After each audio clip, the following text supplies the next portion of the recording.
আসসালামু আলাইকুম রহমতুল্লাহ। HSC আইসিটির logic function সরলীকরণের আজকে আমাদের ক্লাস হচ্ছে 24 থেকে 26 পর্যন্ত। 24, 25, 26 এই তিনটি সরল ইনশাল্লাহ সলিউশন করব।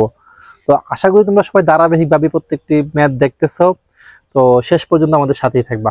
তো চলো শুরু করা যাক। প্রথমত 24 নম্বরটা আমি তুলতেছি।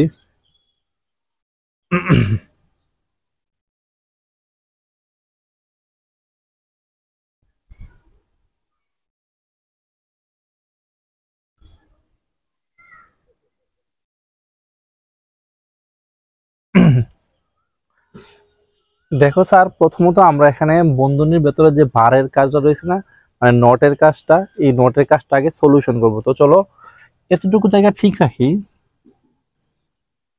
এ প্লাস বি, শুধুমাত্র ওই নটটা যদি আমরা আলাদা করে দিই তাহলে চিহ্ন পরিবর্তন হয়ে যাবে, গুণ থাকলে যোগ হয়ে যাবে। কেমন?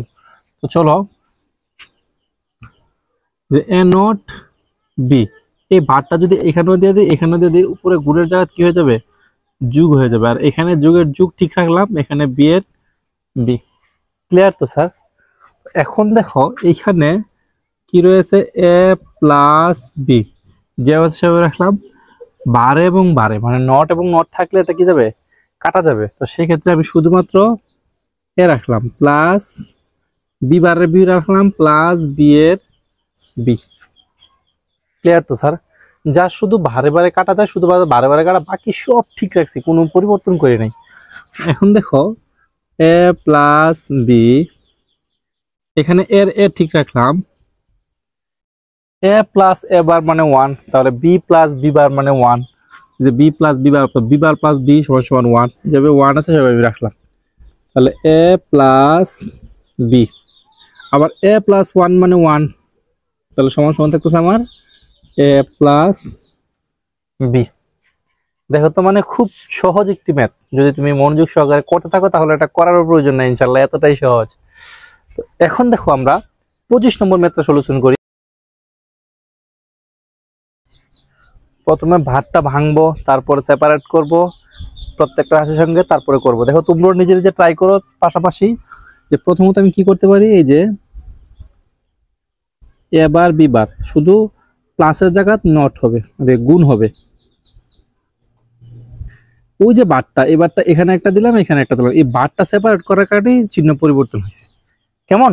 তো এখন দেখো এখানেও বার আছে, এখানেও বার আছে, তো বারে বারে কাটা চলে যাবে। আর উপরের বারটা যদি আমরা ভাঙতে যাই, আলাদা করতে যাই, তাহলে চিহ্ন কি হয়ে যাবে? পরিবর্তন হয়ে যাবে।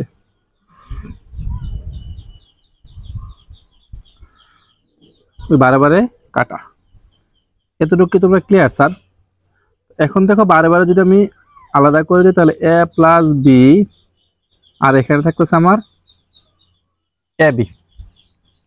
এখন এই এ বি এটার সাথে গুণাকারে আছে, এ বি এই বি সঙ্গ কি আকারে আছে? গুণাকারে আছে। যেহেতু গুণাকারে আছে তাহলে আমি কি করি, এ ইন্টু এ বি, আবার বি ইন্টু এ বি, দুইটা এতে একটা এ,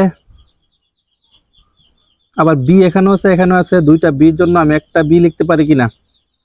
তাহলে এখানেও A B, R A B plus A B মানে এ প্লাস এ সমান সমান এ, তাহলে A B plus A B সমান সমান A B, A B plus A B plus A B plus A B, যাই হোক দিনের আনসার কি আসবে? A B. তাহলে এখানে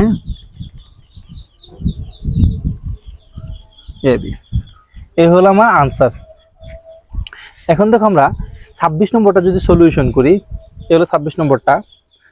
এখানে